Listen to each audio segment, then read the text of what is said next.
If we take, just for the sake of illustration, some events which are currently preoccupying us, say international terrorism, if you are lucky enough through your intelligence agencies to have what I describe as preemptive intelligence, so intelligence which bears on the plots that are being cooked up, then if you have that intelligence, you can protect the public directly, because you can actually intervene, you can disrupt the attack, you can prevent the criminal act before it occurs.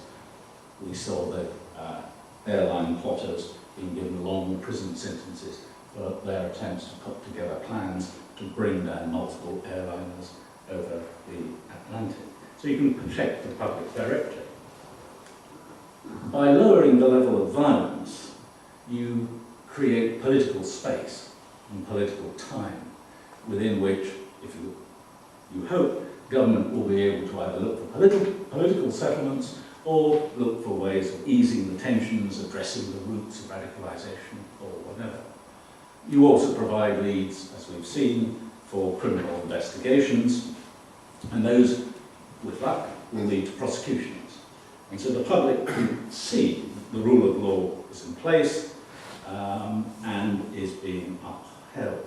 And then finally, and this is also really rather important, if you have preemptive intelligence, you can operate in ways that reassure the community rather than alarm it, particularly that part of the community from which the terrorists are seeking to recruit. It's what I describe as replacing the bludgeon of state power with the rapier. If you know where the enemy is likely to be, you don't have to use state power in a crude way. You don't have to have, as tragically we did have in the 1970s in Northern Ireland, house-to-house searches, constant roadblocks, arresting the usual suspects, and all the rest. Now, one of the things that follows from the approach I've been taking is that it's not just the intelligence agencies that have to be intelligent, it's also their customers. The point that Jean made in introduction. The British public establishment, official establishment, has traditionally been really quite good at this. Again, Christopher might refer to, say, the Zimmerman telegram, mobilizing US opinion, bringing them into the First World War, 1916. Might mention the enigma successes in locating German submarine packs, Normandy landings.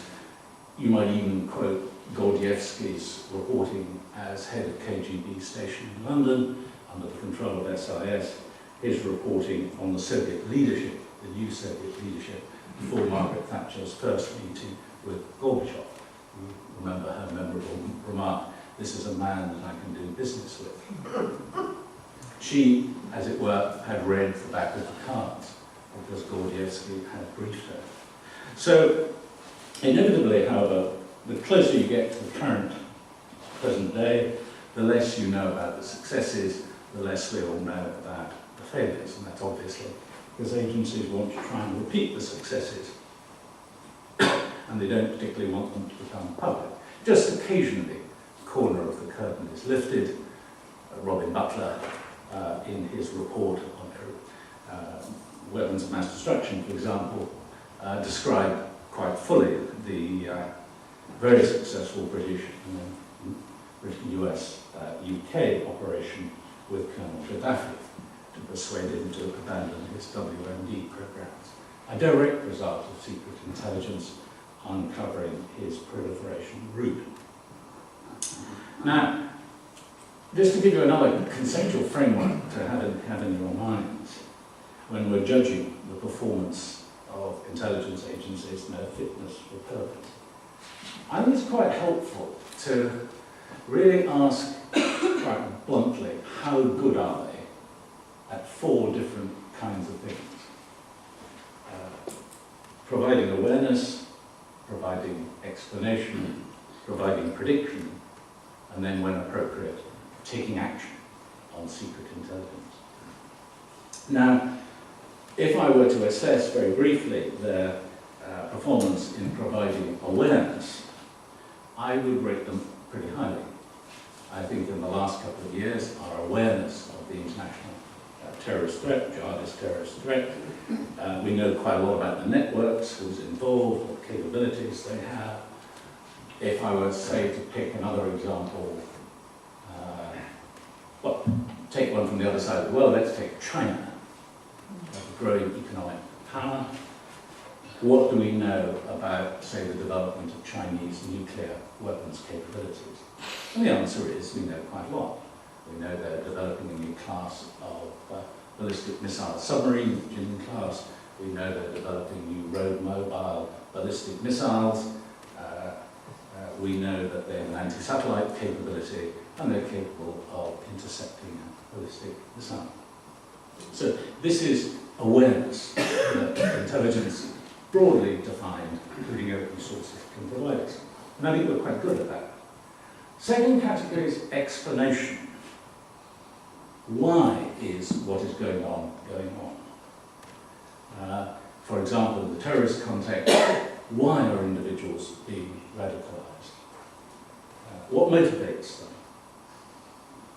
Are we now facing largely homegrown terrorism, or is there still guidance, or stronger than guidance, direction coming, for example, from Pakistan and the FATA, the administered territories?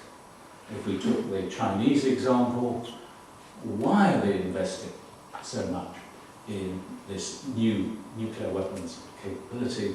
Is it defensive because they fear the United States could, with conventional weapons, preempt their nuclear capability in crisis, or has it a more aggressive purpose? Explanation.